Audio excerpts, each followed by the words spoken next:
And we're live. Yes, we are live. Nerds assemble. I love that. I love that.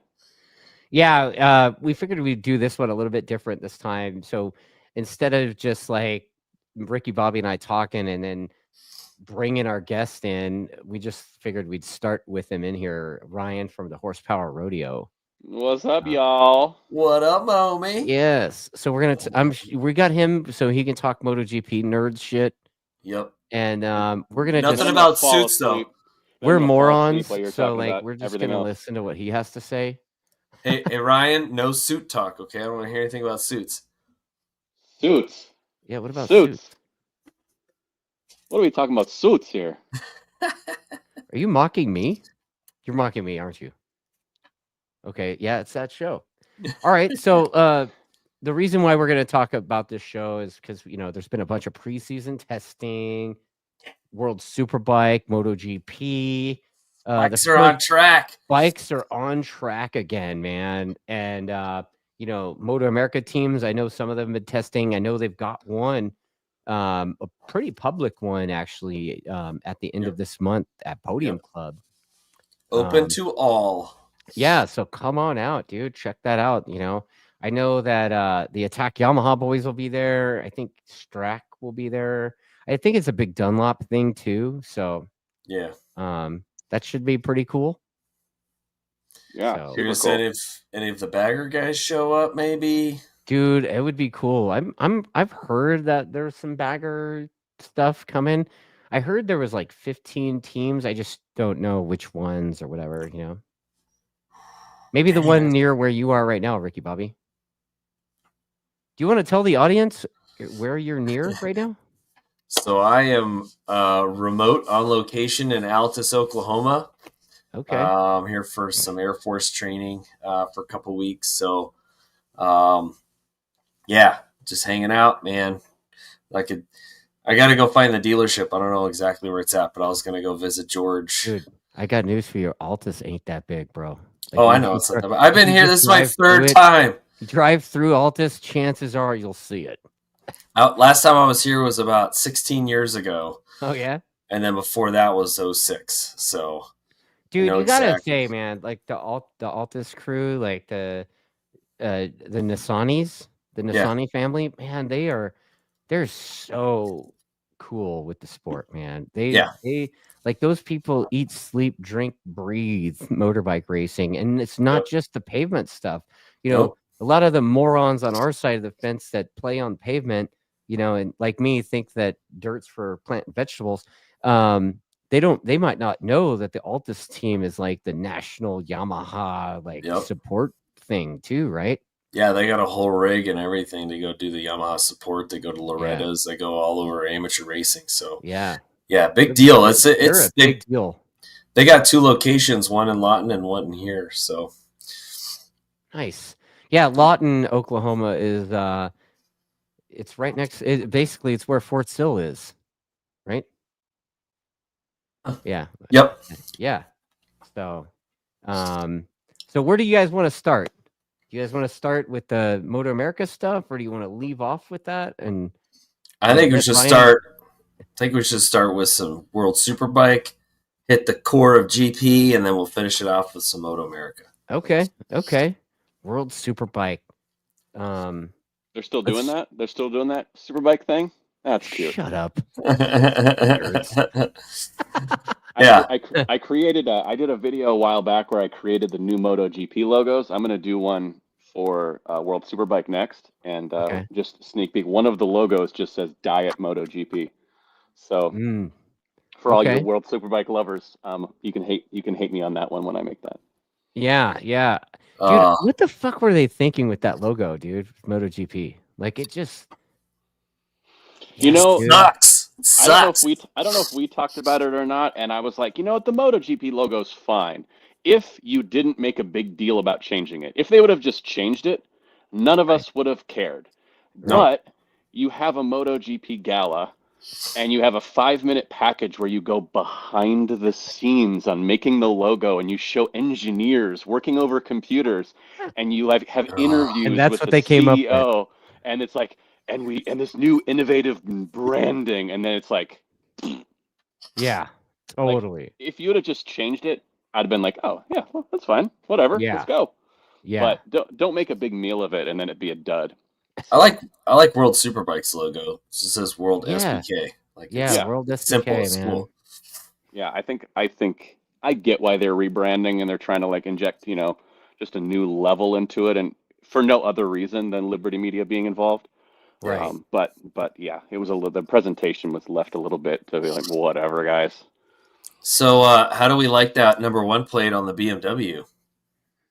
I mean, it's top rack, dude. Like it's top rack. The graphics are kind of cool because it has like the 54s in it, and then it has the little Turkish flag. Yeah, dude. I mean, look, Top Rack earned the number 1. He could do whatever he wants. I think it's cool. He could run them backwards and upside down. It'd be fine. He should, dude. He could go fast with broken fingers. Yeah, he's proven that. He's definitely proven that. And it's on his clutch hand. Who else do you guys think? Do you think anybody's going to unseat Top Rack this year?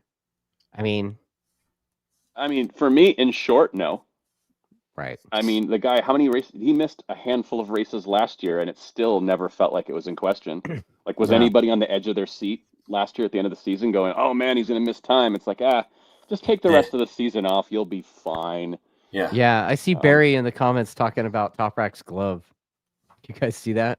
Yeah, they had to sew the 2 fingers into one big one. Mm-hmm. Just riding out there in like oven mitts. Yeah. Don't matter. Yep. Yeah, he's getting it done, dude. I mean, last year that Bulika dude, like, he gave him trouble at the end. He's gonna give him a harder time, but I don't think he's gonna unseat him. Well, it's about the consistency too. Like, can he be there every race versus he's gonna have to be have a good race and then have 3 off weeks and then have a good race? It's like you can't be finishing 8th and 9th while Top Rack's on the podium every freaking weekend. You can't do it.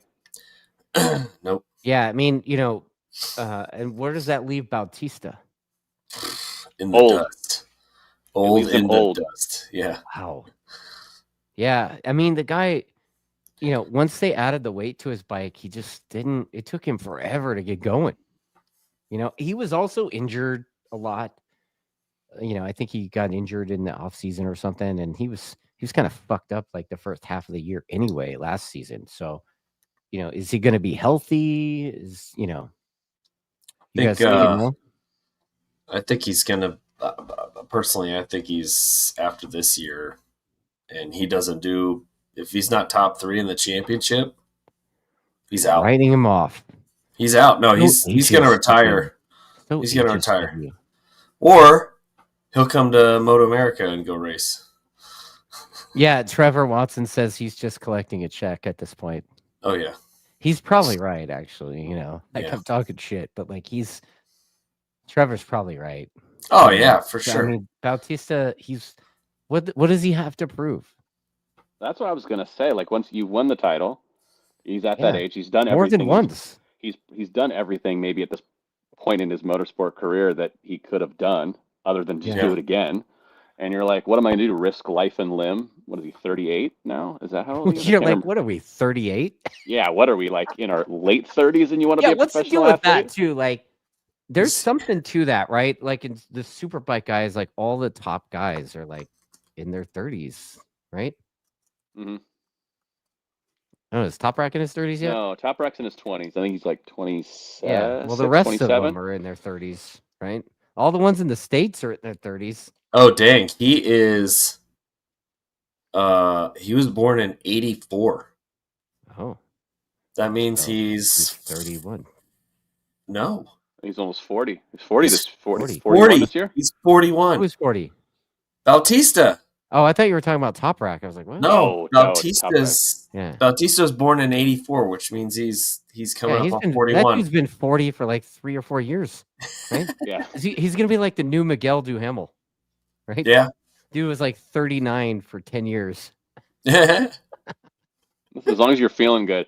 I just know when I turned 40, I no longer wanted to like fall over. Like I like snowboarding. I'm like, I don't want to fall over anymore. I don't want to pick myself up off the ground. That's because you're a pussy. I know that, but I'm just saying, as a 40-year-old, can you imagine being like throwing it to the scenery as fast as you can at that level? I'm like, no, you know what? Fourth place sounds great, guys. It just sounds comfortable. I'm going to make my bonuses of the year. I'm going to score enough points to be respectable and not a laughing stock. And let me go lay on the couch. I mean, doing the whole like on the couch with a bag of Cheetos might be a good option for him. But just think of too, like the training. Like when you're a young guy, all the training because he's over there, right? Like he's not here. He's not going to get Cheetos. He's going to do Pata snacks or whatever. Right? Yeah, a nice bag of crisps. Yeah. Pata chips. And then obviously we got to talk about the American. Gerloff is ripping. Right? Yeah, Gerloff's looking good, dude. Fourth on that cow, and he looks good in green. Yeah, well, I mean, as good as he can. His green. The colors look good. You say so. How he's got all his stuff down, it looks pretty good. Yeah, the lime green, man. Oof. That's really something. Yeah, he's got factory support and everything. So, and then obviously the Bimota team. I mean, those guys are ripping. Bassani was like, he was in front or like number 2. Right. Yeah, they're right there, right? Yeah.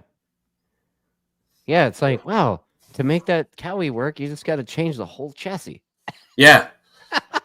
Yeah, get the chassis, a whole new chassis. And the Cowie engine and a new chassis, things dialed. Yeah. Right? Yeah. That's got to be a lot of work too, because dude, it has to be. You got a bike. I don't know how much testing they did on it, and they were able to get it right up there. And bikes are not, to get them that level, you have to have so much development time, and you got to all the metallurgy and the flexing and the swing arm. The biggest thing is the swing. Yeah, the flexing and the capaciting. The flexing. You said fluxing. No, you heard flexing. You need to get your ears checked. Oh, okay. There's a lot to go into it. Yeah.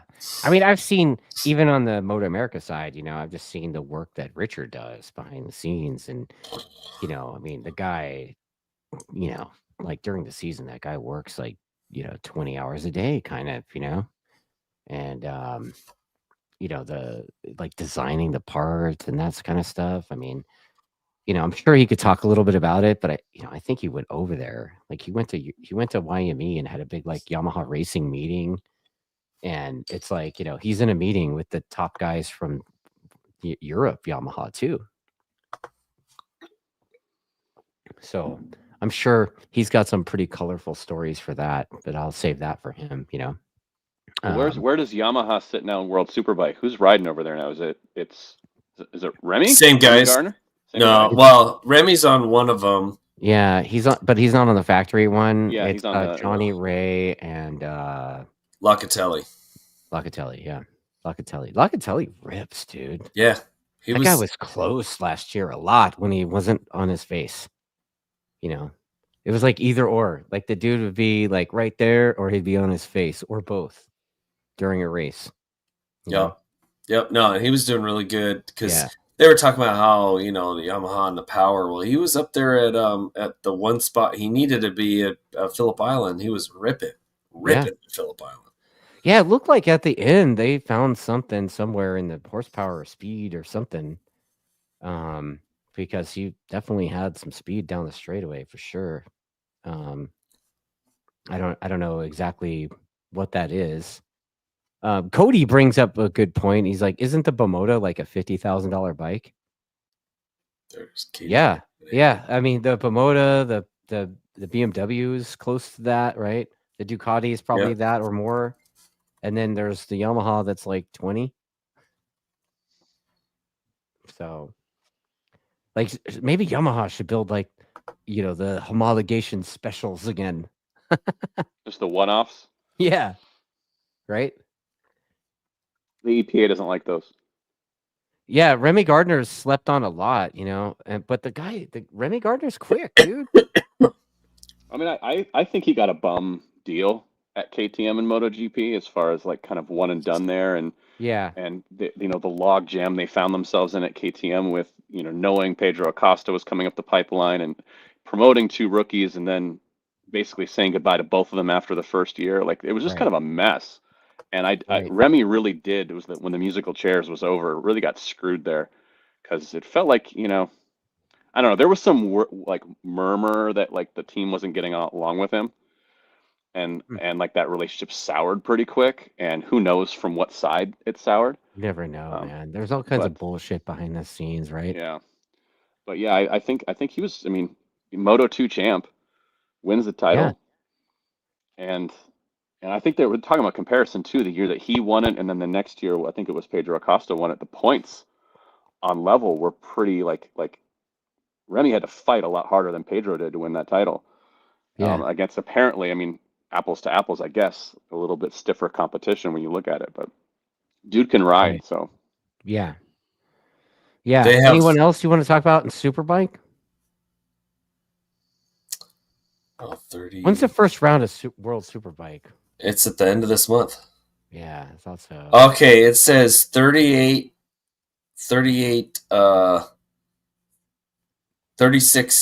thousand euros for that bike. For which one? The Bermuda. Really? Okay. Yep. So like 50 grand. Yeah, it was 44 pounds. 44,000 euros. So yeah, 46 grand. Sorry, you got me all like. Did you guys I mean, I know it's not Superbike, but did you guys see the livery, team launch for the World Super Sport stuff too? I haven't seen it yet. No. Yeah, I saw the Tenkata bikes. The Yamahas. The Pata. Oh, the R9s. Yeah. Oh, those Dude, look. the R9s, honestly, seeing the ones out here anyway, dude, those things definitely look sick for real. How are they going to do? I just saw a quick thing that they were pretty fast in the winter test for super Dude, sport category. So it's I mean, they could the be ones back at the I've front seen look pretty quick to me. Like I guess maybe there'll be some more super sport teams at the tests at the end of the month. You know who's going to be a sleeper on that bike? Who? Chan on Chu. Who? Chan. Oh, yeah? The Turk. That guy's gonna be a sleeper. Yeah, because dude was riding the wheels off that ancient Kawasaki 600, and he could hang for a little bit till he just burned the tires off because he's just trying to ride the piss out of it. And now he's got like a real bike, not a real bike, but like something that's competitive enough. Right. So, but dude, those things, like you look at them up close in race trim, like the front end of the bike looks like a GP bike, kind of. Mm-hmm. The wings aren't quite as wingy. You know what I mean? Like the not like the new R1. It's like regular wing, not like Will Morton wing. Yeah. Yeah. Understated mustache. Right. Yeah. Yeah. They're nice though. They look pretty crazy. And they sound like a triple. So sounds cool. As Ricky Bobby's wearing a Triumph hat. I had to give a shout out because they won the 250 main at Glendale on Saturday night. So God, that was a big deal, man. It was the first time they've had a new manufacturer win. So yeah. So, Sean Summers is asking questions too. We'll get to you, man. We'll get to that stuff. Yeah, World Superbike to me, I mean, it's pretty much the guys that we talked about, right? Yeah. I mean, I'd like to see Gerloff up there more. Maybe this bike will help him get up there. I think Gerloff's going to be battling out with the Bobota guys. You think so? Yeah, for sure. Okay. I think Vandermark's going to be around. He's probably going to have like 3 podiums and a bunch of 4th, 5ths. And then Johnny Ray's going to do great at, the usual places he does great at. Yeah, and I think he's just getting the grips of the bike. What else? He's going to get to grips with the bike. He's going to kill it. He's going to be in the front at Brands Hatch. Where else? Where's the other spot? He did really good at he likes those short, windy tracks. Yeah, like the shitty British tracks, right? Estoril was the one that he did pretty good at. Okay. Right? Yeah, he did really good at Estoril, but I don't know if they're going back there. But yeah, the little go-kart tracks, he's like dialed, right? Yeah, I think he'll maybe get about 3 podiums as well. Dude, I'd like to see him like sort himself out. You know, that guy was so dominant for so long, and then he moves over to the Yamaha last year, and it's just like he looked lost. He was looking lost on the Cowie at the end. Yeah. He couldn't drum up anything, which is, you know, then they get the whole new crop of dudes in there, and then they somehow fix the bike or whatever, and you know, yeah. I'm curious who Parariba went to go work with. He was a success behind Lowe's results last year. So I don't know. Ryan, I know World Superbike's a little bit out of your. Let's go to GP. Yeah, you want to talk GP stuff? Oh, do I? Yamahas are back is the headline. Yeah. I mean, you know, as much as they are in a shakedown, but yeah. I mean, what kind of story do you think testing really tells? Because I mean, none of that shit counts until the flag drops, right? So like, is Yamaha's like testing speed an early indicator that they're going to come out swinging again, or they're going to be closer to the front? You think, or? I mean, I take more from how they finished last year than I do from testing, where it felt like, whereas Fabio was struggling to be in top 10, struggling to go through to Q2, and then back half of that year, it seemed like it was a little easier to finish top 10 in practice, a little easier to get into Q2, a little easier to start on the first 3 rows. And so it felt like there was progress. I saw some things today that I was like, well, we don't know that much from the shakedown. Like the best lap of the day, was it set on the old bike that he's comfortable with? Was it set on a new bike that he's getting to know and dialing in? We have no freaking idea. They're still, I think, over a second away from the lap record for the track. Yeah. So like, I found a headline today that I thought was amazing. And this is from February 2022, winter testing. The headline reads, Espargaro tops final preseason test in Indonesia on the Honda. What? In 2022, if we remember back. Oh, yeah. A couple years ago. Yeah. Pol Espargaro on the Honda, the Repsol Honda, was the top bike in preseason testing, and they came out of that like, Honda is back. And we know how that ended. Yep. So yeah, Daniel Goodnight actually has it perfect, man. He's like, ask Maverick what testing amounts to. What testing speed? That guy's like captain qualifier too. So like, you know. Yeah, I mean, I think it's good that Yamaha's like, you know, at least competing and looking like they're pushing, and it seems like they're getting all the factory support they could ever want. Right. And they have 4 experienced riders, so they have no excuse to go, we don't have experience on this bike. Right. You know, you've got 4 even guys Miller looked like he was throwing down in testing. Yeah, he was really quick. Yeah. So I think it looks good for them. I mean, the discussion still is when or if they're going to go to a V4 at some point. And that doesn't mean automatic anything. Like, I love how the internet's like, they just need to go to a V4 and win. It's like, yeah, that just always works. Like, you just change to a V4 and automatically you're competitive. Like, there's no development involved. Ding, the magic wand. It's like, that's not a magic bullet. Like, there's definitely advantages, but it's not a magic bullet. Ask Honda. I mean, they run a V4. So what's their problem? If that was all that's wrong with the what's Yamaha, their problem? What's their problem? The chassis. And everything else, every other part on the motorcycle. Right. The fact that it tries to kill you, 10 times a weekend. Yeah, I mean, do you think? I think it's pretty amazing that you're changing hats. We're doing that now. We're changing hats during. I got to. Okay. I got to. All right. Intermission. It's a good looking hat. It's halfway through. I mean, did you see the one that one looks cool? Did you see one that looks just like that, but it says Mahalo, bro? Mahalo, bro. Yeah, That's like awesome. Heath from Alpine Stars, and he's got that R3 with the vintage retro looking bodywork on it, painted up to look like Wayne Rainey's old GP bike, Oh, that's pretty cool. and he's got the Mahalo, bro, everything. That's awesome. I wouldn't be surprised if he made a Mahalo, bro suit from Alpine Star, dude. Like, oh yeah. I mean, if you're gonna do it, like you he has do to, it. right?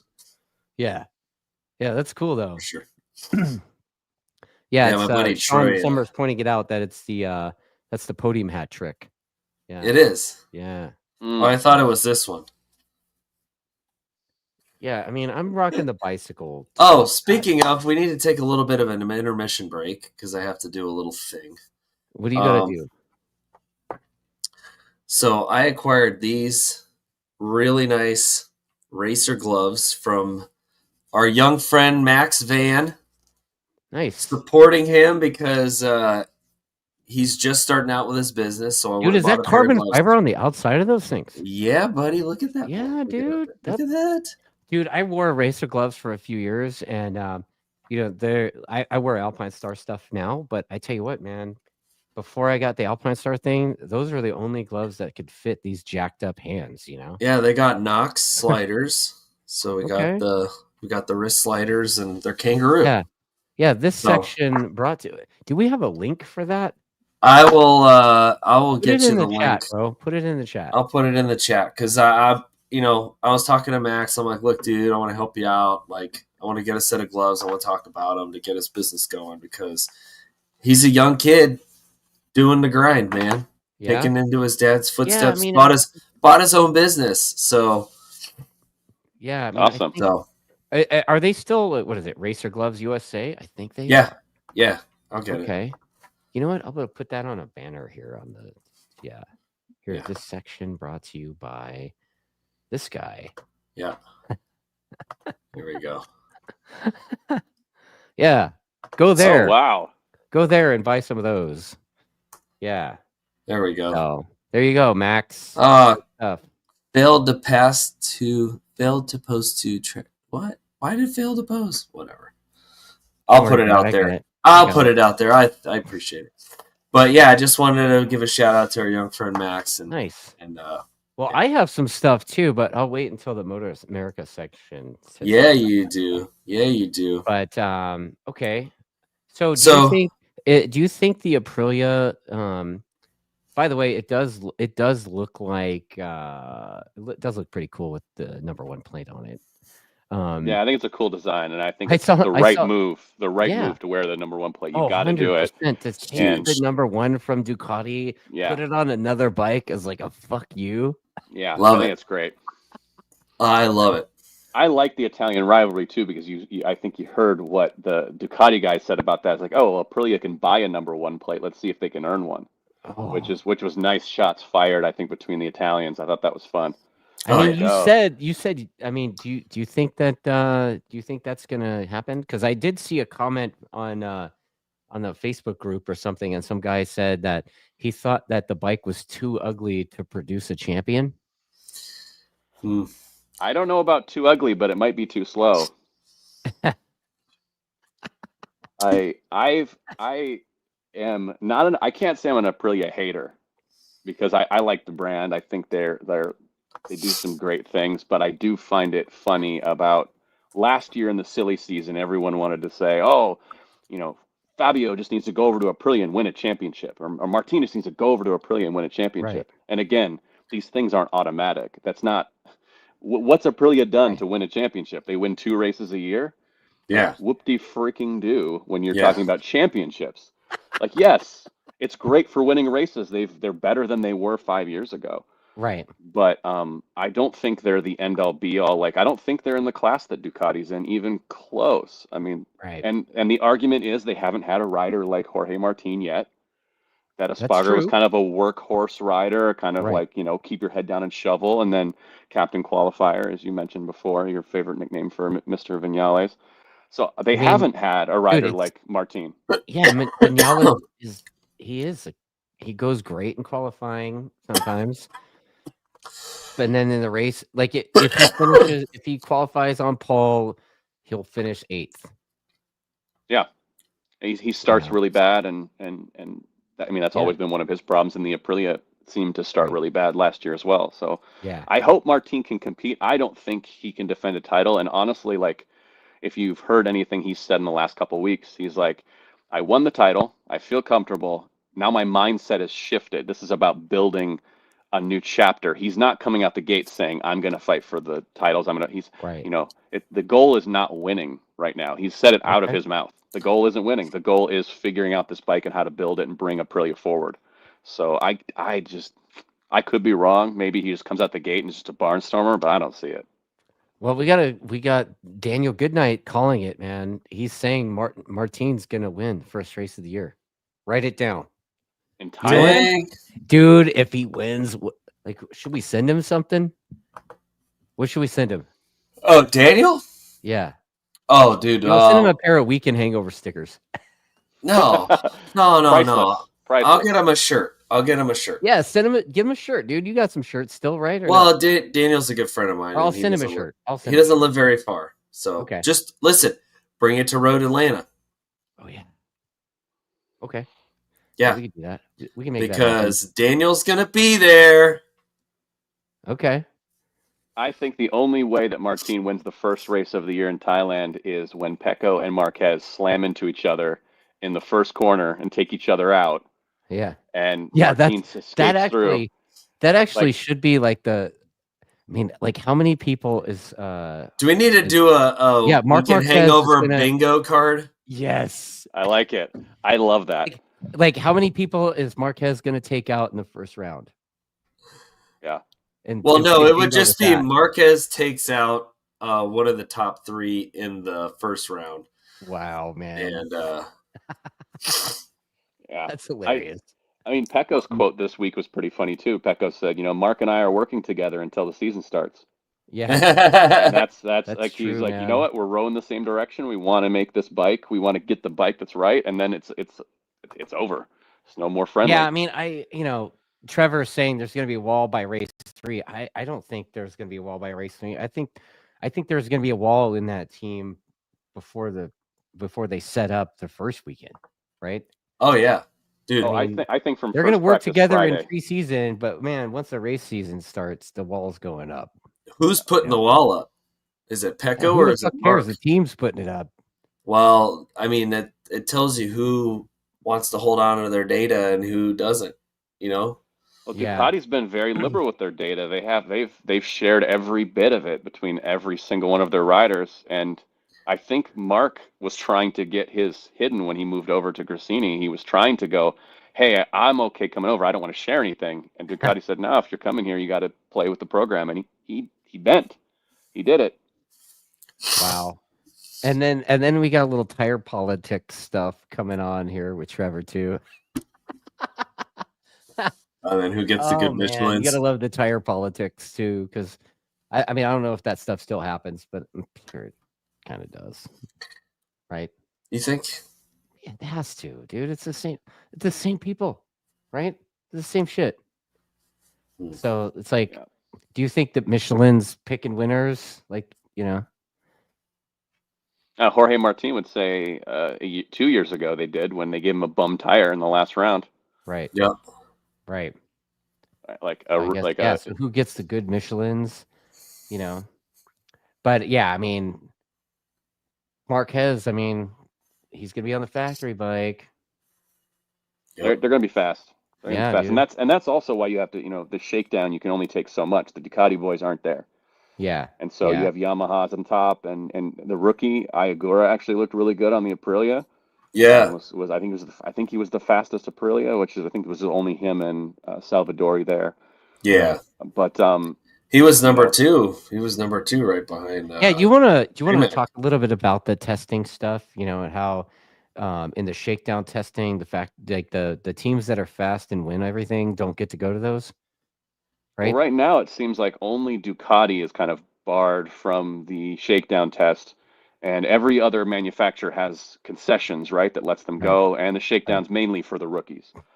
Now, the odd thing that I found interesting too is that even though your concessions allow you to go to the shakedown, they still have to operate within their tire allocation for the season.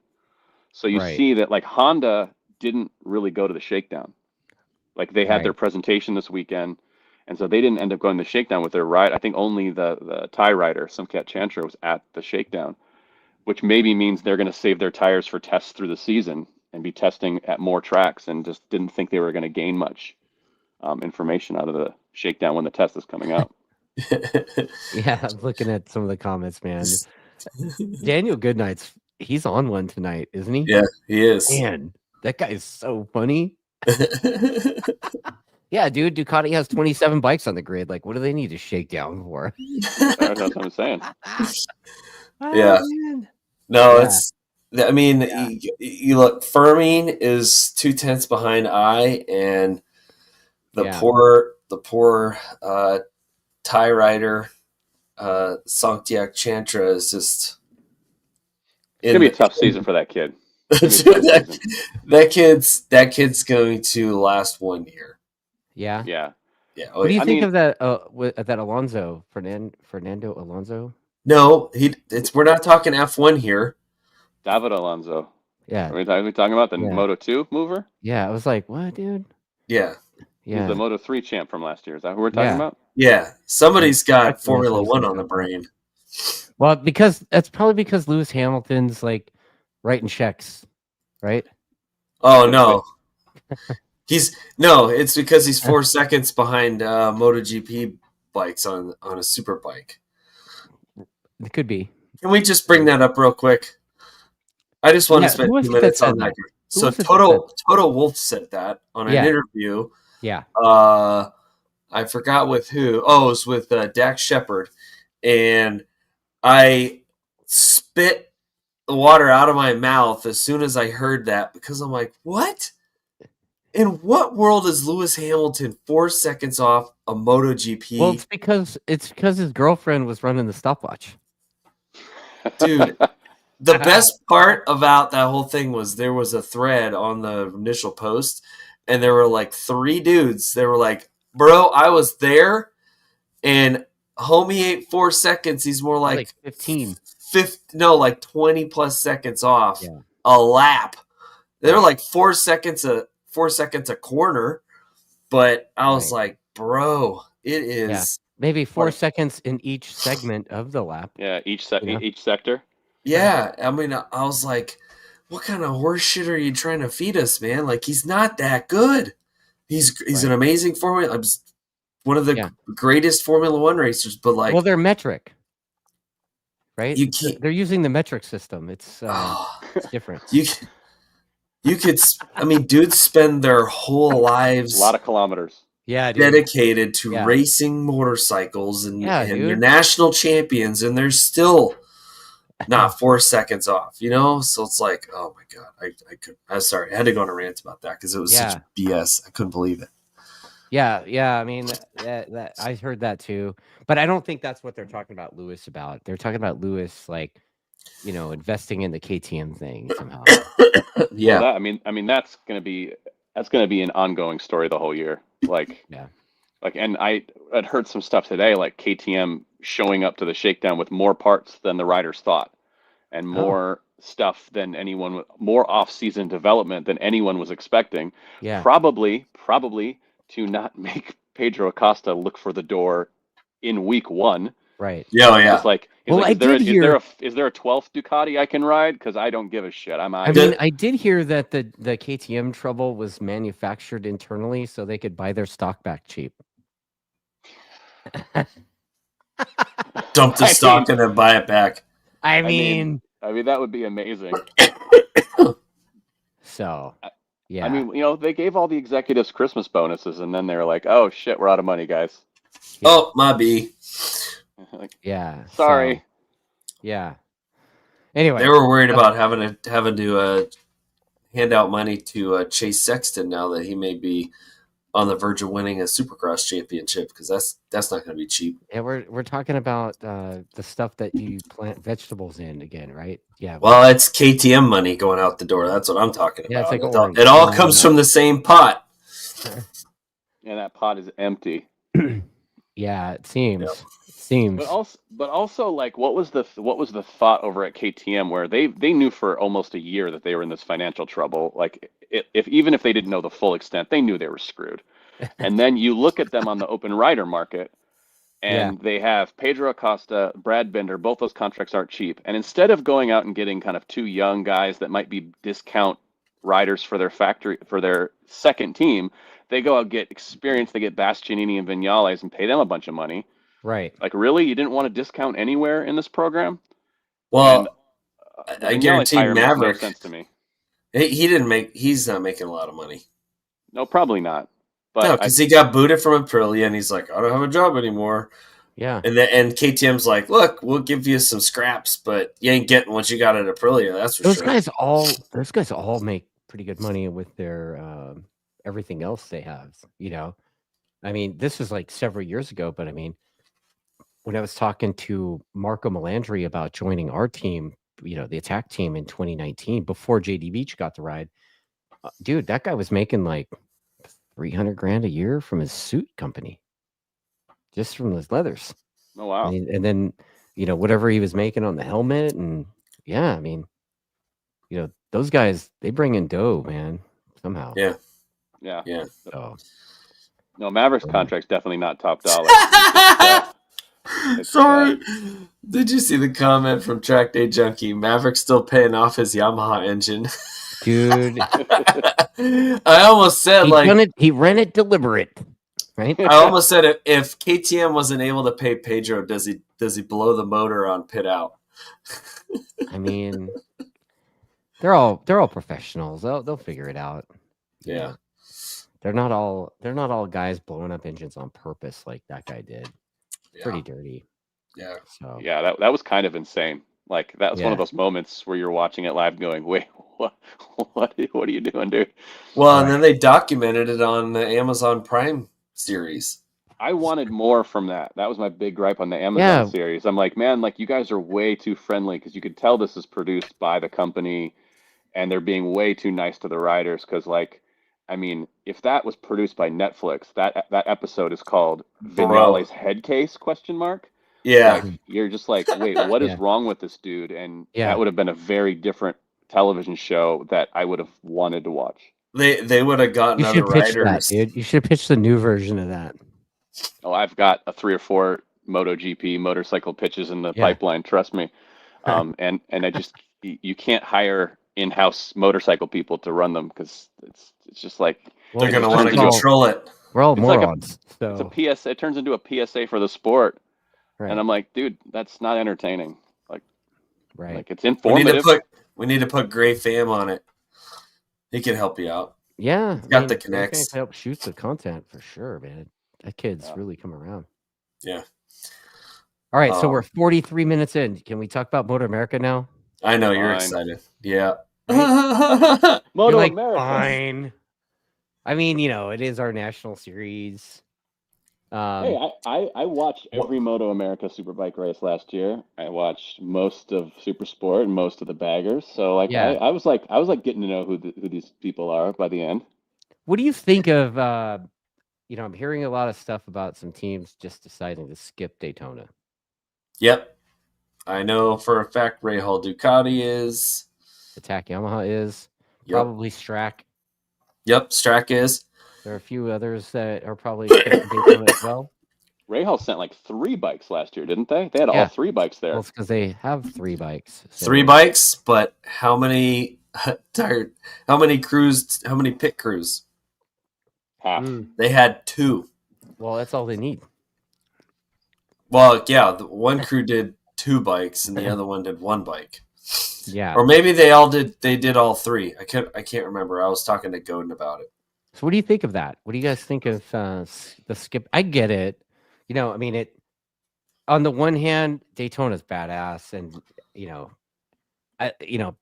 selfishly, it's all about the ghetto chicken wing spot for me. Yeah. Yeah. But yeah, it's just it's a lot of risk, man. Loudon pays more, but you don't get a watch. Oh, the Loudon Classic. Yeah. Yeah, They but the just upped it. Loudon's not Daytona, dude. Like that's a Yeah. whole another thing, right? I mean, Yeah. We had some. What rider last year at Daytona got real messed up? Was this? I can't remember. Like crashed real hard and like it wasn't at the whole season. Like, is that part of it? Of like you go there and get hurt in a race that maybe doesn't really help your championship aspirations. And like, well, if I a mean, team yeah, wants to win a the championship, and you race lose your doesn't. number one rider in an event that doesn't really matter. Yeah, the race doesn't really count for the Yeah. championship battles, I Nope. think. And you know what? It's a pretty unique race too because it's the one race on the MotoAmerica calendar that allows open tires. Yep. So that's always fun. There's that one team that only does Daytona, right? TOBC or whatever. Oh yeah, TOBC, yeah, for sure. Yeah, those guys. Well, I don't know if they're. I think they might be done now, but No. Well, I had talked to them, and they were working on getting the Triumph with the new rules on the triple clamp and the linkage. Yeah. So they were looking at trying to get money because sadly Michelle passed away. Well, yeah, and then so they're trying to figure it out, but they want to go for sure. right. Yeah. So I think they're just going to do it with one rider instead of two. Yeah, but the thing is, what that does is it opens up opportunities for other people to shine. Like get Think out there about and get it done, dude. Any top 10 super sport rider has an opportunity to win it. We all know our little Colombian friend's going to be there, so he's got a real big shot now because he's got a Boulder Motorsports V2. So is that's what he's doing in that race? He raced it last year, so I would assume number 37. Yo, yeah, dude, Mighty Mouse. He's got the best number on the paddock. Didn't you tell him that it was yours first? Oh, he knows. Yeah. Hold on. You laid that down? Oh yeah, he knows. But that is kind of a cool, like, maybe subplot to some of the bigger teams not going is like, the scrappy startups, like, actually going there with some hope, going there with like a shot to do something cool on a big stage, not just a regional stage or something that's not going to get airtime. Like, that's actually kind of a little bit more fun for me is like, we know the big guys can race. We know that the big outfits can show up and win races. So I don't know. That's kind of a cool thing to give them. I don't know. Showcase. I don't know who else. I don't know about the team that I'm seeing. Trevor want to know if Campy's doing it. I don't know if his team's doing it. I don't know who all is going. I just know that our team's not going, and I know a few others aren't. I don't know everybody, but I've heard a lot of teams are deciding to skip it for various reasons, right? Because it's a lot of teams are getting their bikes super late. Daytona's always a stressful event because you get your parts, you're building your bikes, and it's like literally you get your parts like the last 2 weeks leading up to the race, and you got to put them all together, make the bike work, and then put it in the truck and roll. Well, and then you got all the pit stuff. You got to pay a crew, like a really good crew. If they're volunteers, they're not going to be as good. If you're a team in the paddock, you already have a crew. You just tell them to show up there. Yeah. But But people worth a darn. They're usually they cost money. Right. So, but I mean, maybe that's an opportunity for like I said, for those teams to win. So, but I've seen some testing. I've been out at Podium Club a couple of times now. I've seen the Strat guys roll in. I've seen Jake and Bobby roll in. But the last test last week, I saw David Anthony roll in as well on his 750. It sounds like Dave's going to do the Super Sport thing again this year. I think he's leased his rig to the Strat team. So, I don't know if Dave's going to be doing the motorhome thing or if he's going to throw his bike in another team's rig and just fly in. I'm not sure about that stuff, but Dave, man, that guy's he's like a top 5-ish, top 6 guy. Oh, Super Sport, yeah, right? for sure. Yeah. He was doing pretty good. Excuse me. Yeah. Yeah, where is Strack based out of? I think they're based out of somewhere Daytona, maybe. Like, aren't they? Yeah, I think their shop's down in Daytona. Yeah, I think they're out of East Coast somewhere. But yeah, they're a pretty switched on team, and I got to talk to Blake Davis's crew chief guy a little bit, and his dad's there working on the bike, but he's definitely not giving his 2 cents at all. He stays out of the way. He's not like a racer dad guy. No, that guy's super cool. And then obviously you've got the lunatic Matt Skultz. That guy, he's got like the 1,000-yard stare right now, and he's looking pretty dangerous. We'll have to see once we get some other bikes on track. We'll see what the Attack Boys are doing. But it looks, based on the times I'm seeing, they're looking pretty competitive again. So Jake's looking healthy. Bobby's really hungry, and Bobby's healthy too. So that'll be an interesting combo there. Yeah, like both of them actually fighting again. Last year I know for you guys was kind of a little bit of a bummer.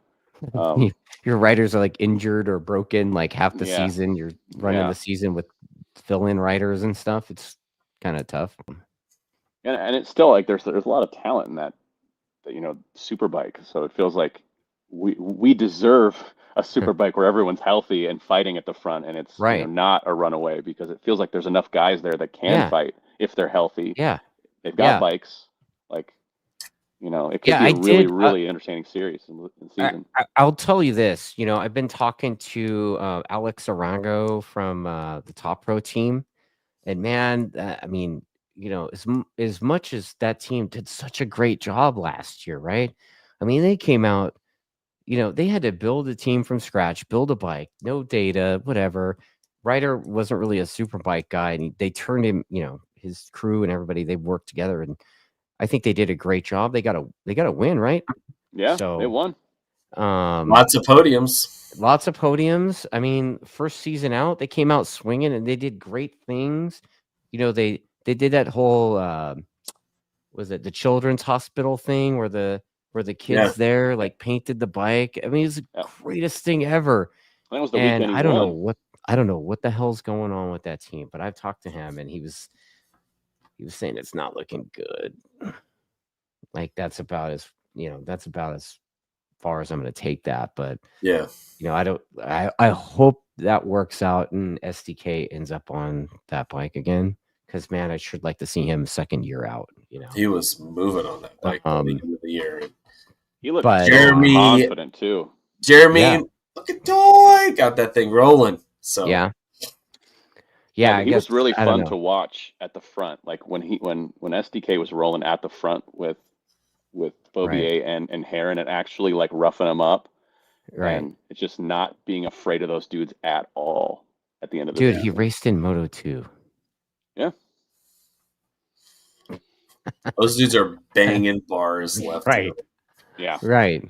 0 F's given for anybody. Yeah. Get out my way. And then, I mean, I think that I think if he gets on that bike again, he's going to be dangerous, Yeah. I don't know. I don't know if he doesn't end up on that team, then who is he going to end up at? I heard a rumor that he was going to M4. Yeah. Maybe. That's interesting. But like I said, it's a rumor. Who knows? Well, did you see that him and his dad opened like a custom car body shop? No. Yeah. Okay. Yeah, they opened some custom car body shop thing, so they're doing like. Wow. Yeah, it's pretty interesting. Yeah, I mean, do what you got to do, right? Yeah. Yeah. So Superbike looks like it's looking like it's shaping up to be competitive again. Like I like showing up to the weekend not knowing who's going to win, even though I'd like our team to win. Yeah. But nowadays I don't know that our team's going to win. I mean, look, you got Bobier on a BMW. I did hear Haven't seen it, but I've heard that the other Bobier is on the other one. Oh, the Bobier brothers at Tyler's? Yeah, like I don't know if that's true or not, but I heard that would be wild. And then obviously Hayden Gillum on a Honda Superbike, right? And then JD. our guys, JD not on a Superbike. I don't think the Aussie Dave R1's coming back, so that's a bummer. Yeah, it'd be cool to see somebody ride that. Well, then we got Ben Smith. Yeah, we got Ben Smith on the privateer effort from Superbike Unlimited, right? And Flow for Law Racing. Flow for Law Racing. Superbike Unlimited. Yeah, but Superbike Unlimited's the bike and the bike support, right? Yep. Yeah.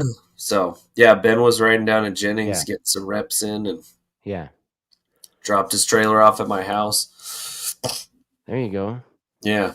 So it was that bike's gonna be pretty good, man. I have a feeling. I'm curious how they get the Bitubo World Superbike spec stuff rolling. Oh, the suspension? Yeah, because they got like the bougie unobtainium World Superbike Bitubo stuff. And I mean, I guess he's doing the same thing with Richards, like with the Pirelli, all that, right? Yeah, I think so. Yeah. And I think they're using a swing arm. Right. That makes sense. Yeah. Because you can just like buy that. Yep. You don't have to make one. No. You can just buy it. No, you don't have to be a tack or wrench making your own. Yeah. Although, I mean, hell, dude, that's some amazing stuff to get those bikes up at the front and make it swing arm. That's amazing. I love that. I think on tomorrow night's show with Richard Stamboli, I think he's going to talk a little bit about some of his chassis nerd stuff. So, I don't know. Maybe I'm previewing. Maybe I shouldn't, but yeah. So Superbike's looking good. We'll have to see how it goes. I mean, Heron rode really well last year, got the number 1 plate, and I don't think it's confidence. I don't think it's going to be easy, man. No, I think if everybody's healthy too, I mean, it's going to be tough, man. Yeah. So we'll have to see how that goes. How about Stock 1000?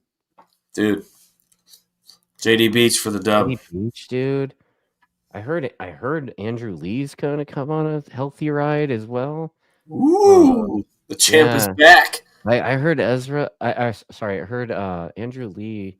I think he's going to be teammates with our buddy Jason Uribe. That's what I heard. At Orange Cat. Mm-hmm. Did they hire him back? I don't know. I just said that's what I heard. Yeah. We should text our friend. David. Oh, John Righty says Lee is on Orange Cat. So, all right. You must have heard it. Same rumor that I heard. All right. Yeah. Yeah. So we'll see. I mean that class is pretty competitive. Oh, dude. Oh yeah, Rocco. Dude, the Rocco Vance Suzuki. Dude, that's sick. That's so awesome. Like I texted Rocco, and I was like, dude, is that like a preview? Like, is Terry Vance gonna step into Superbike? And he's like, I hope so. That would be epic, dude. Yeah. Talk about Rocco's a warrior too, man. Like, think about takes a little bit sometimes to get going on a new bike, but once he gets there, dude, it's over. It's a wrap. I would be curious how much support Suzuki would give Vance and Hines if they actually put some R&D behind a Superbike effort. Vance and Hines actually has money, so yeah. Right? That would be amazing. Yeah, no longer on a Harley VR 1000. Dude, I think it's just cool to see Vance and Hines back in the paddock, period. Yeah. Like, and not just on Harley shit, but like on, motorbikes that on like with fairings and stuff and that don't weigh 600 pounds, Yep. Yeah. So, yeah, Sean Summers talking about Rocco's dad. Stoney Landers, man, I raced with Stoney back in the day, and I would say I really didn't race him. I just was on the same grid as him. Oh, so you're a ripper too, huh? Oh, dude, yeah, like he was like a front runner. He'd be that guy was like the first guy I ever saw pedaling a road bike before road racing motorcycles. Like that dude would be on a road bike with rollers, warming up in the morning, sweating, and then getting his leathers on and go out and just ruin everybody, hurt feelings. Wow. Great. Yeah. No, And Cody. he had, and I'm just gonna say it just because it's funny. It's funny talking about it now, but there was almost always Dianetics on the side of his bike. Was he hanging out with Keith Code? Yeah, he was. Yeah. So, yeah, he was Dianetics bikes. Dude, back in the late 90s, there was always Dianetics bikes at Willow, man. There was like this group of dudes on 250s that were all Dianetics out. Wow. They got money. Yeah. I mean, I guess, dude. I guess. Got money to burn. Yep. Yeah. Yeah. Who's JD riding for? He's riding for Hayden. Yeah. Oh, he's riding for Hayden? Mm-hmm. Oh, well, there you go. He's had Honda stuff on. Like, you can see him with Hayden in Honda stuff. I mean, yeah. It doesn't take a whatever team rocket surgeon. Yeah, it doesn't take a rocket surgeon to figure that out. Right. If you JD's watch, going to be dangerous. JD's going to be dangerous in that class, I think. He's going to ruin people's lives. He's going to hurt feelings, I think. And he's going to cash checks. Yes. Wow. You know why, Ricky Bobby? Why? Because Daniel's doing Stock 1000 at Road Atlanta. Oh. Okay. So. Okay. Yeah, the Honda checks are real, though, man. Those guys were making money last year. Like, wasn't Hayden Gillum just ruining the check? Like, he was the top paid rider in the paddock. Did he make like 40 grand one weekend at Barber? He probably made almost as much as Kyle Wyman. Yeah. Right? Yeah. Kyle Wyman was making money, right? Like, I don't know what he's making. I was talking shit, but like, yeah, he's making. Kyle looks happier than he's ever been. And I know. I know. Yeah. Yeah. But it's cool. It sounds like Honda's coming back. It'll be cool to see another semi in the paddock, Yeah. We need more of those. Hopefully, now the green bikes need to grow a pair and come back. And I know. I'm like, dude, Honda came back for Cowie did? Dude, my buddy Joey Giannato just got rid of his Cowie for a brand new Honda. So contingency's real, man. Oh yeah. Riders always go there, I remember when the Yamaha thing went from $2,000 a weekend to win to $500. I know a bunch of guys that immediately switched to Cowies because they were paying $2,000. Yep. And then those guys threw their Cowies out and switched to BMW when those were paying. And, it's like whatever. It's like chasing the bounty, No, the money is. Stefano was racing a Cowie and a BMW at the same time. He would bring both bikes the weekend and cash in. There's a guy on the Attack Yamaha crew that was a bounty hunter type, and I think he was known to have like an R6 and a Suzuki 1000 in the same weekends. Yeah. Robbie Jensen. Mm-hmm. Yeah. You'll probably have to check the history books on that guy, but like that guy was a killer, dude. That guy murdered in the club racing scene. Like made good money. So yeah. Okay, so Super Sport. I mean, I talked about the R9s.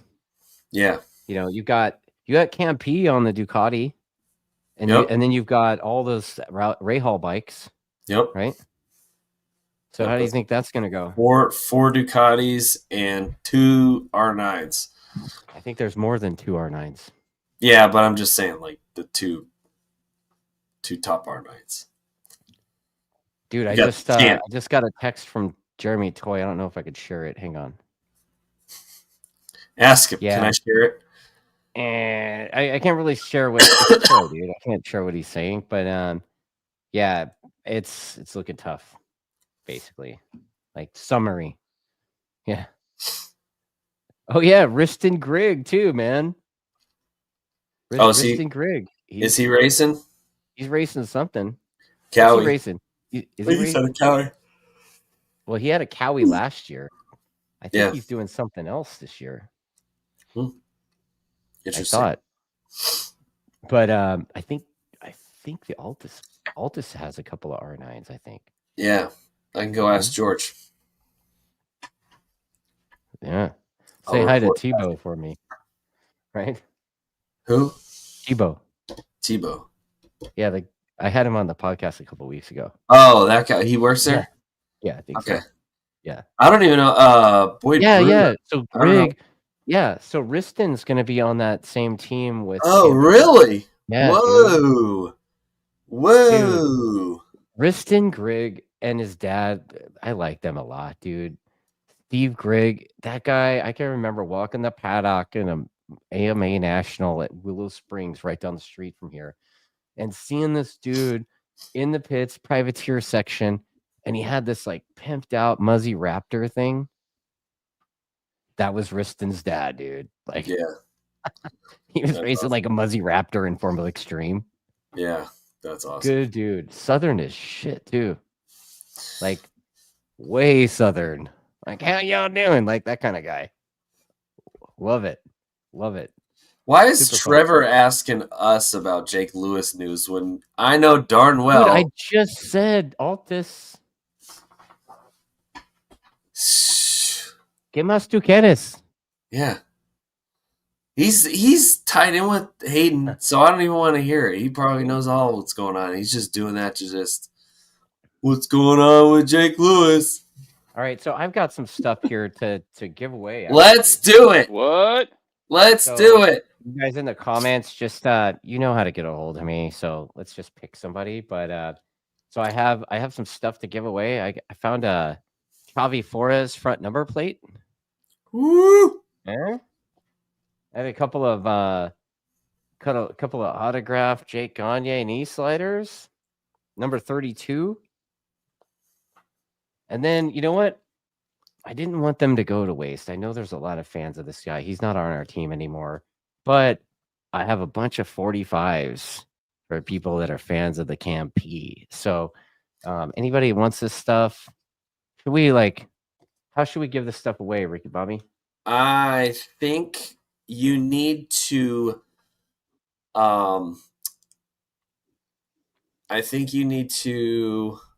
message Dustin on Instagram. Oh, God damn it. TrackDaz Instagram.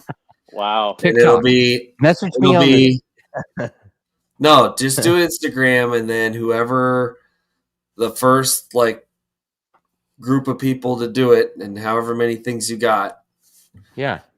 And just start going down the list. Yeah, whatever, man. If you guys want this stuff, just hit me up, man. The first 4 people that hit me up get this. First 5 people that hit me up, I will send you something of this. Fair enough? Yep. Yeah, I'll make that happen. Easy peasy. Yeah, share. Make sure somebody subscribes to mash buttons or something. How's it go, Ryan? Like, follow, share, mash all the buttons. Yeah, that. Do all that stuff. Yeah. Yeah, we'll get you sorted with some team stuff. I mean, I don't know. TrackDaz Junkies got it. TrackDaz Junkies got it. Whoever sends dick pics to Justin first. Don't do that. Don't do that, dude. You know how I get, man. I will post your shit. I will take a screenshot of it and post it. I'll make Ricky Bobby post it as his Instagram story. No. Mine's family friendly. Yeah, don't do that stuff, man. This is, the this family is show. Like adults. Guess who's not getting something? Guess who's not getting something? John Wright? Yeah. No, TrackDaz Junkie. I don't know who that is, but that's funny. Yeah.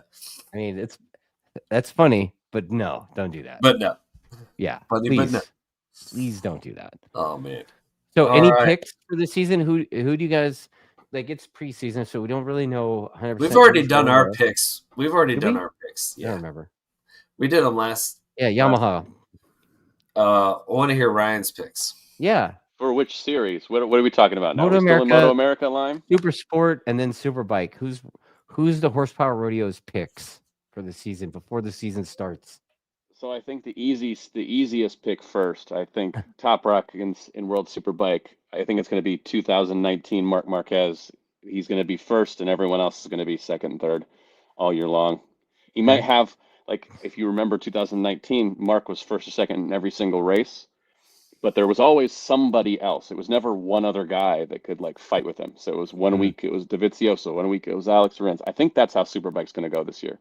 I think no one is going to be consistent enough to be the guy who beats him when he gets beat.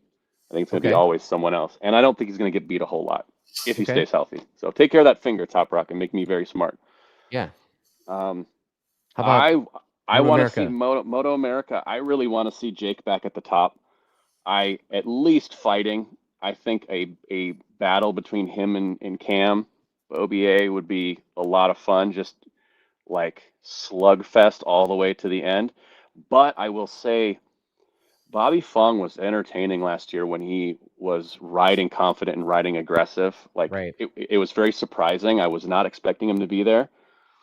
And the fact that he was I thought was entertaining as shit. So I hope he can keep that aggression going and give the other guys some fits at the front. That would be pretty fun. And I'm not just saying that because I'm on the Yamaha Homer podcast. Oh, Jesus Christ. hey, the other half of this one is a Triumph nerd, so yeah.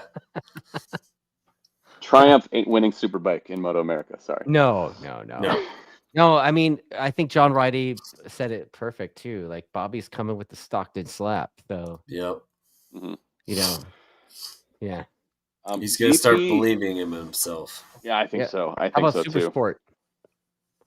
Super Sport, man. It's hard to bet against Skoltz. I don't know. Yeah. I don't know. I mean, we'll have to see. I mean, like I said, the R9 is still untested as far as like it hasn't been in race conditions yet, right? Yeah. And I think Stamboli tomorrow is going to talk a whole bunch about homologation and how that's going, what the process is for that kind of stuff. But I mean, dude, you've got a bunch of killers in that class, right? You've got the guys that were there last year. You know, you've got PJ and I mean, fuck the whole Rahal team, right? I mean, dude, Corey Alexander was right there a bunch last year too. I think he'll be up at the front more than that. I think this year he'll be there from the beginning rather than just the tail end. Yeah. He was riding hurt too for most of the season after that crash at Barber. So, and then Kayla another year on the bike. PJ, obviously PJ is PJ. Matt Skoltz, and then you've got you've got CP45 thrown in there on a bike that arguably won the championship on the same team. Yep. A year before. Right. So, I mean, Blake Davis. I mean, that dude's gonna be at or near the front. Yeah, I would like to see him more consistent too, because I think when he rode at the front, it was really impressive and just wasn't enough as often. But man, it was fun when he was up there. Yeah. And then you know what? There's some other riders as well. I mean, obviously the guy that gave my co-host here, Ricky Bobby, the gloves. He didn't give me the gloves. I bought them. You bought them. I bought them. So Ricky to support our young friend. The gloves from Max. Oh. Yep. And then also you've got Owen Williams. Yeah. He's riding for Altus, dude. So, I mean, I'm just thinking that class just keeps getting stackeder and stackeder, right? Yeah. Yeah, and if Ty Scott can get the... Yeah, if Ty Scott's engine doesn't blow up every weekend and he finishes the races, he's going to be near the front. Yeah. Right? So, I'm excited, man. Yeah. What's the first round's at what? Barber, I think, this year, right? Yeah. Usually it's Road Atlanta, but Barber this year, right? Yeah, Barber in beginning of April. Yeah. Yeah, I got to make sure I get to that. Are you going to go? I think so.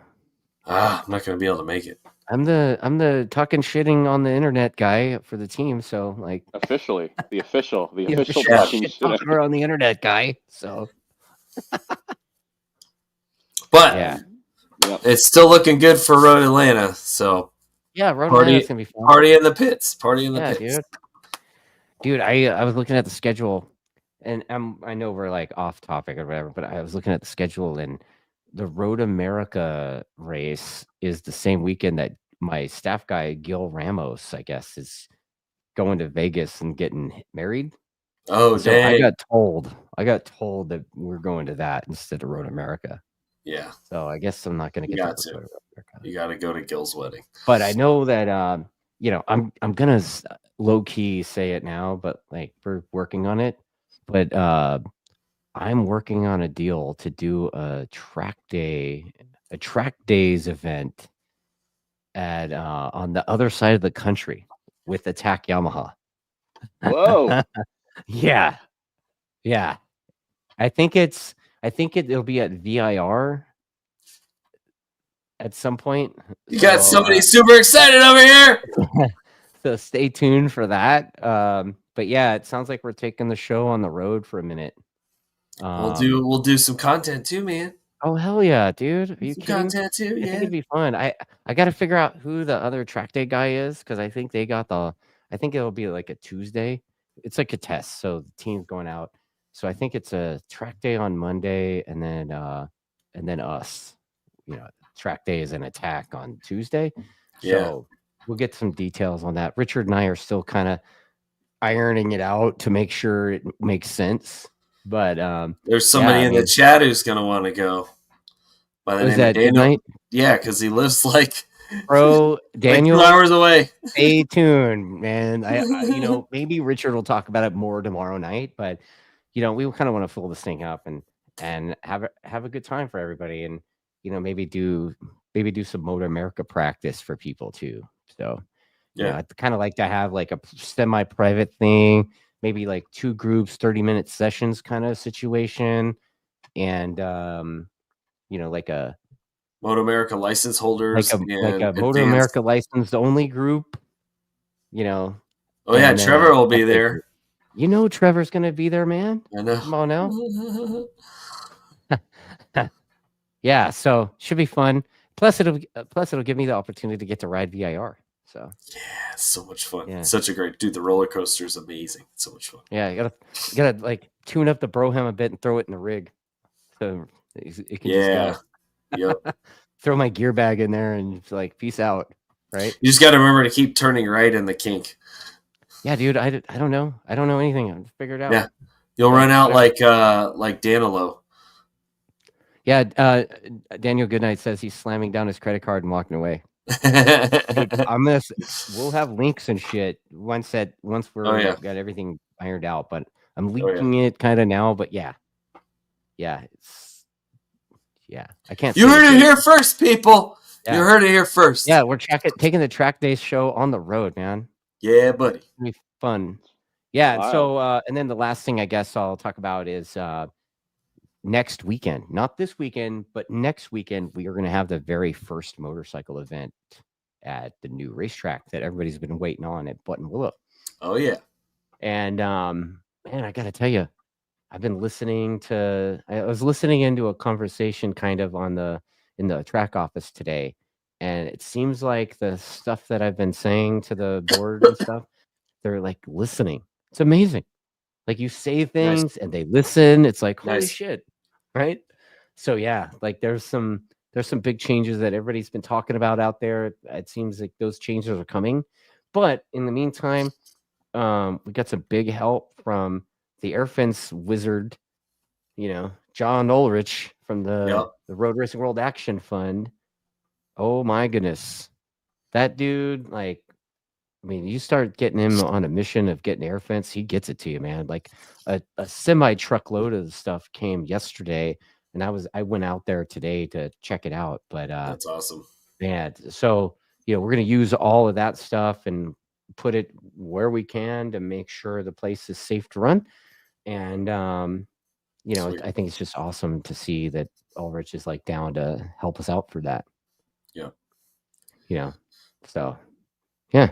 Anyway, yeah, look at that. Cool. People are 5 license holders in lock quickly. You know what, Daniel? Good night. I'm sure that Ricky Bobby will be reaching out to you once we get the exact date and it's online. We'll be posting links and shit. So yeah, Track Day show going on the road to the East Coast. And truthfully, if this thing goes well, Richard and I were talking, and maybe we'll do more of these. So, I mean, shit, we could have one at Mid-Ohio. We could have one at, Roebling. No, dude. Where do they go? They don't race at Roebling, dude. Come on. No, but it'll be one can only dream. I mean, right? Road Atlanta. So, yeah. Yeah, Barber. That would be something, Mm-hmm. But yeah, we'll have to see how that goes. It'll be cool. Yeah. Well, good times, fellas. Yeah. Sweet. Thanks, Ryan, for joining in. Oh, it's good to see you, knuckleheads, the nerd triumvirate of moto dorks. Yep. Yeah, we're a bunch of nerds. Thank you guys for watching this crap. Yeah.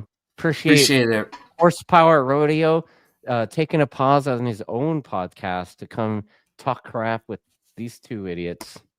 Yeah, we're gonna be doing a bunch of stuff. I've been saving up all the content on the MotoGP, so we're gonna start next week with some podcast stuff. Maybe get one of you two knuckleheads over on my neck of the woods to talk some motorbikes and some technical stuff. And I've been trying to talk to some MotoAmerica riders and some of the club racers that are doing stuff on the TikToks and trying to make racing careers of their young lives. Trying to shine some spotlight on some young riders and guys that just out doing the grind and for the love of the game and stuff like that. So come on over. You're still getting scumbagged to ride on the racetrack all the time by a track day owner? Just one. I'm gonna miss the one. You moved the dates. I can't make that weekend. I'm sorry, I had to move the dates. I'm out of town. It's like death in the family, and it's just I mean, like you can't skip weddings. I can't skip funerals. Going to ride in the new racetrack.